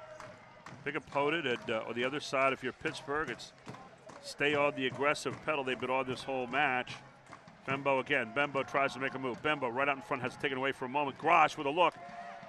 Defense right up there. Jamal Jackett's in the way. Again to Wilson. Wilson one chance. He's not going to get it. Groff back to the middle. Ball up in the middle of the field again. Islanders trying to keep it on. Danny DePrima has it. He brings it back to middle. Good dribble there. DePrima almost got it through, has it taken away. Now they're back on it again, and finally, order is restored as it's set out of there by the Pittsburgh defense. Looked like Jamal Jack who might have cleared that one out. So lots of chances there, but no real good shots out of that whole bevy of passes, Charlie. Not really. Bunched up in front of the goal and just trying to maneuver for some space and couldn't create any. One thing you do see right now is with Bembo in there, you're getting a lot more penetration inside. And you're getting a lot more shots on goal right now. Another one there, but not going to go. And then all the way downfield it comes. And look out, you got another one coming up right here. Instead, Walsh pulls out this time. Last time, Walsh continued to chase it the whole way down, and he got a goal out of it. As Brandon Miller mishandled it right at the edge of the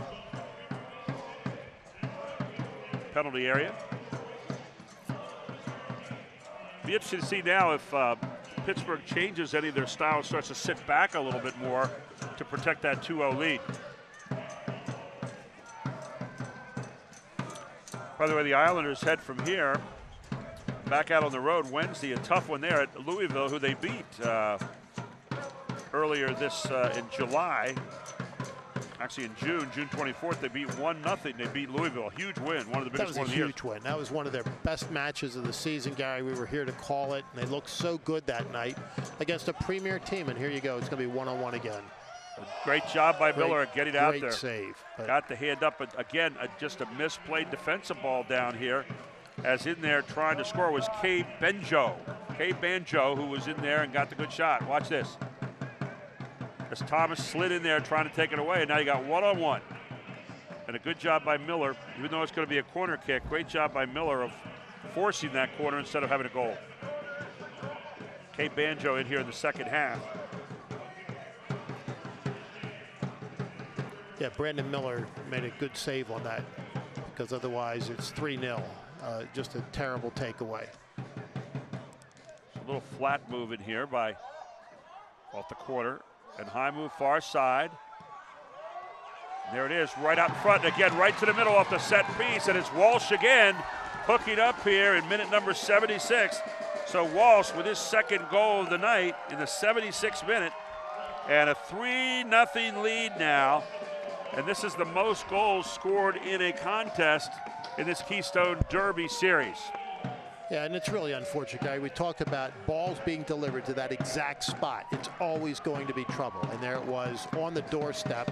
It's going to turn, and it's a shooting gallery. I mean, it's literally delivered to the penalty shot stripe. All the way far across, and there's Romeo Parks right inside to Walsh, and Walsh buries it. So Parks and Walsh have been a lethal combination all night long. They really have, and you know, Corey Herzog is the mainstay of this offense for the Pittsburgh side, and he's on the sidelines right now with an injury, but stepping up have been Parks and Walsh, who have really done the job for Pittsburgh tonight. Pittsburgh pouring it on right now, 3-0. Still 14 minutes left in this one as the Islanders quickly back on the other end trying to make something happen, and the defense gets it out of there again. Here's Walsh, and he has been down there all night long. And Miller booms it out of there. Pittsburgh fans having a good time tonight as their team is really on fire. Walsh should make that Parks this time. Walsh was getting in the middle of the field there. Bembo has it taken away. Picked off there by Richie Duffy.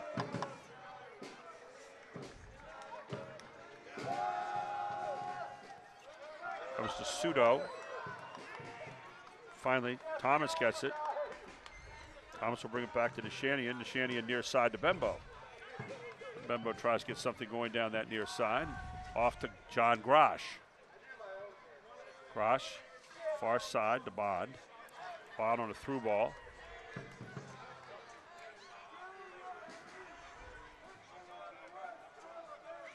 Pittsburgh came in tonight with the game plan of we're going to attack offensively and we're going to attack defensively all night long, and that's all they've done.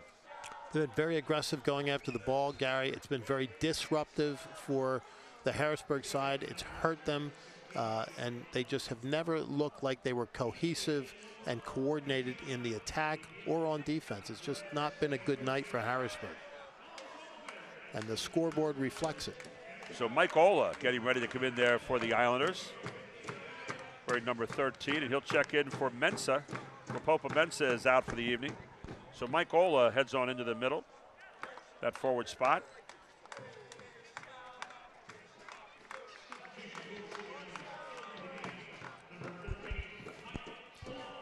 Yeah, despite Coach Betcher's admonitions at halftime, Gary, we really haven't seen much substituting. We're down almost into the 79th minute now, or in the 79th minute, and only the second substitution of the game. Well, and Mr. Walsh is done for the night. He's done his damage this evening. He'll be replaced by Kenroy Howe, number 17. So Siobhan Walsh out of there.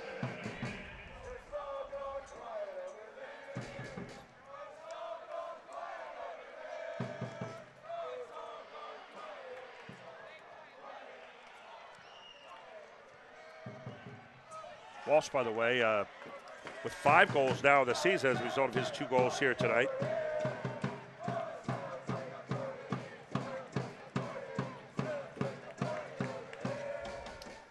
Got another run coming up here. And it's going to go across the line. Will be a corner kick. And a pretty nice run there, Gary. Another long run. And these long runs for Pittsburgh right now creating real havoc for the Harrisburg side. That was Romeo Parks again, who's just been nonstop. You know, you put him next to the Energizer Bunny, you'd be hard-pressed to separate the two. He's just been nothing but energized all night for this one. Pittsburgh came into this one totally ready tonight, as kicking it out of the corner will be Kevin Kerr. It's a flat kick this time. Pittsburgh interested in a lot of possession right now. Yeah, Pittsburgh's had its problems coming into tonight, but they were certainly up to the task, and Harrisburg's problems continue. They really don't look like they've found any solution to their scoring drought, and they just don't look like the team that left here a month ago to go on the road. No, they really don't. Again, injuries aside, looking for a new identity that's going to be successful. Far side it goes. Here you got a run coming up right here. Right out in front, and Miller gets out nicely to break it up. Miller came out and cut off the angle and played it very well, because that had trouble written all over it. Here's Bembo. Trying to pass off Paul Wilson, who wasn't cutting at all there. And here comes Pittsburgh again. Another long run. Kevin Kerr controlling it. To the corner. To the middle. And Brandon Miller will come out of there and take it himself. As we're now in the 81st minute of this one.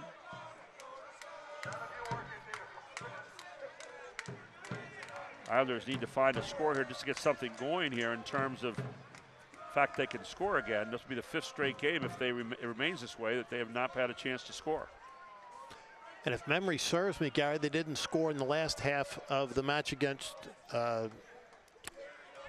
North Carolina. I'm trying. Charlotte. Little brain fade there for a minute. I don't think they scored in the second half of that match. So this would be 11 consecutive halves with nothing on the board. And you can't get into the playoffs doing that. So Frederick Opoku is getting ready to come into the game. He'll replace John Grosh, who's heading out. Opoku for Grosh. So everybody getting a chance to play right now for Coach Petcher's squad. I want to remind you, soccer fans, Nike is an official sponsor of the USL. For more information, visit NikeSoccer.com. And you can stay up to date with the latest USL news and information from around the league. Turn to and tune into the USL Coast to Coast with Mike Watts, Mondays at 9 p.m. Eastern Time on Sirius XM FC, Channel 85. Also, don't forget, Sirius XM FC will air the USL Game of the Week. Please check USLsoccer.com for dates and times. By the way, it is a big PA lottery Saturday here. Go for $1 million with $1 million silver and gold. Play the new scratch off with the Pennsylvania Lottery for your chance at top prizes of $1 million. Players must be 18 or older. Please play responsibly. It benefits older Pennsylvanians every day. Gary Sutton, Charlie Giroux with you, our entire Invicta crew here tonight, as it's been a tough night for the Islanders so far. Mike Ola in the middle of the field looking to make a move. Takes it to Opoku. They were looking for Thomas coming in the middle, who might have been offsides.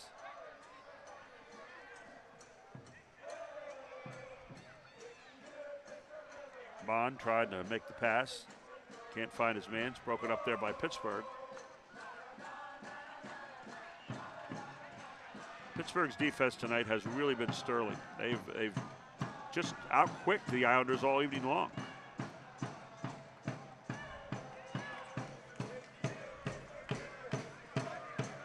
Near side. Kenroy Howe has it. Swings it on back to Richie Duffy. Soto looking to go to through ball, won't get it, and Paul Wilson comes out with it. 84th minute here, about 6 to go in this one. The ball belongs to the Riverhounds. So the Riverhounds will, if this stands up tonight. Very judiciously stated there, Mr. Sutton. They're going to let him have this. Here it is, 1-on-1. Easy goal. No. Just missing. Lord. You talk about an easy goal. He played around right with there. that way too much. Yep, way too much, and he had himself a free goal. He walked into that, and I don't know why he didn't pull the trigger, but he never did. I'll watch that on a replay if we can. That was really astounding. Good grief. It's almost like he got to the end and had to make the big moment and couldn't decide what to do. He made every great move, and let's watch this. Look at this, 1, 2, 3, gets right there, and it's like, what should I do now? The keeper's down. He's got another player behind him. I don't know what he did. Yeah, Thomas was sitting in there waiting, but, you know. He had a supporting attacker right there. All he had to do is touch it back to him. A wide open net and the keeper down. That was Parks with the run there, by the way, again. So another great opportunity for Pittsburgh. And now Pittsburgh's done playing the Islanders for the night. They're now playing the clock. Yeah. For the Islanders. You're in the 86th minute now, and the clock is ticking away. Here you are again. Another free look. And another miss. 1-on-1. That was Kerr. Yeah, they've had a shooting gallery down here, but I don't know what the heck is going on. Yeah, defensively, the Islanders are they're not getting back.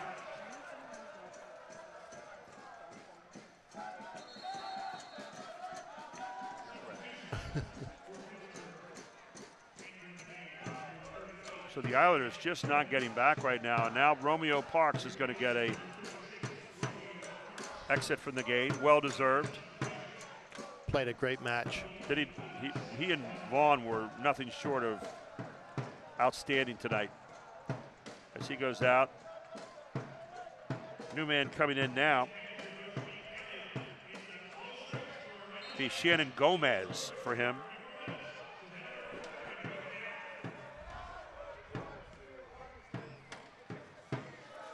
So out in front it goes.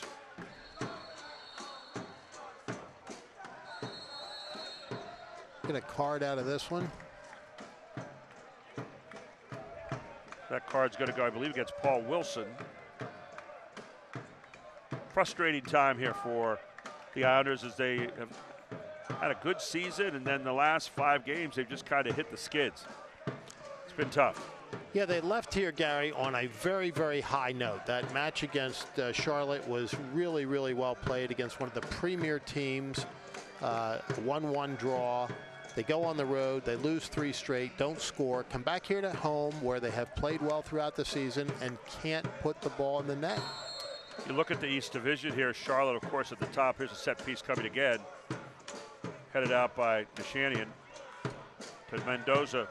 Charlotte Independence are number 1, 11-3-7. You've got Charleston Battery at 10-6-7, number 2. Tampa Bay Rowdies, one of the hottest teams in the league, at 10-6-7. And then Louisville, we had on the road to play them next, 10-4-5. One of those 4 losses inflicted on them by the Islanders. Rochester has now moved into 5th solidly there, 9-4-8. Cincinnati, 8-7-7. Yeah, the road doesn't get any less rocky for Harrisburg. They're going on the road to Louisville, as you correctly point out, one of the premier teams, and then from there to Tampa Bay, who's ahead of even them in the standings. So they're going to play 2 of the premier clubs over the course of the next couple of weeks, and coming off what really has not been a particularly productive homestand. Of course, Bethlehem Steel in there at 7th right now. They're 9-8-3.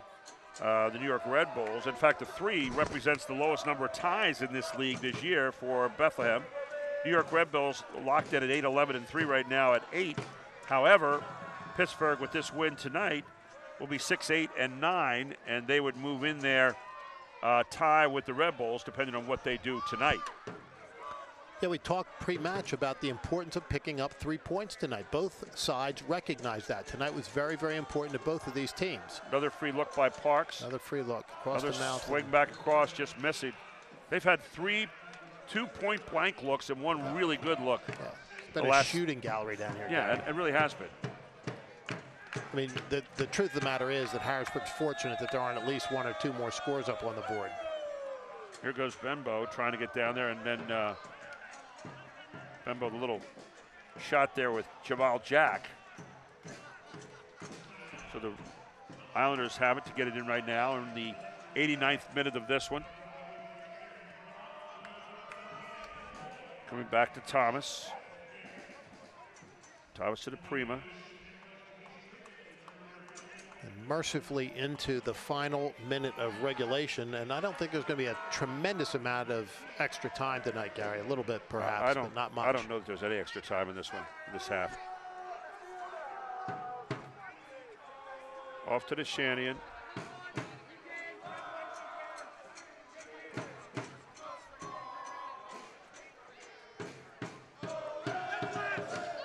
About 34 seconds left in this one.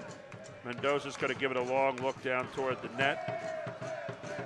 Headed out of there again by Jack. And now long look downfield.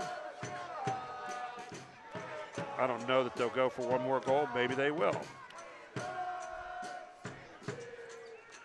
To Sudo. Near side it comes. Just satisfied right now to keep it alive and possess the ball. You have 2 seconds to go, and that's it. 2 minutes. Okay, they have 2 minutes of stoppage time.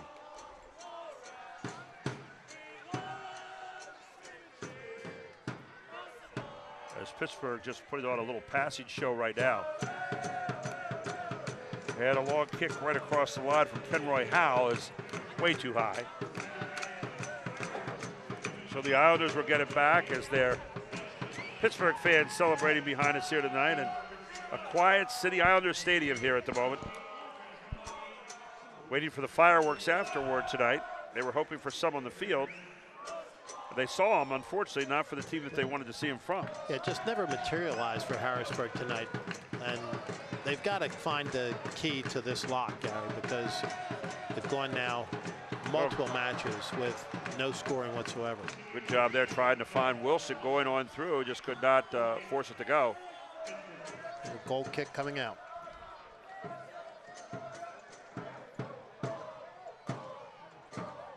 Watch this, had a good move to the middle. You'll see Bembo again. Bembo with a nice chip up over top, and then Paul Wilson just not able to get it down low enough. He certainly had a good look at a goal there. He did. A lot of net to shoot at.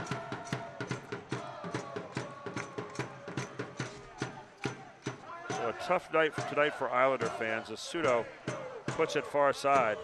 Good touch off right here, coming right down through the middle, and another kick at the net by Sudo. It's not going to go. A little bit high.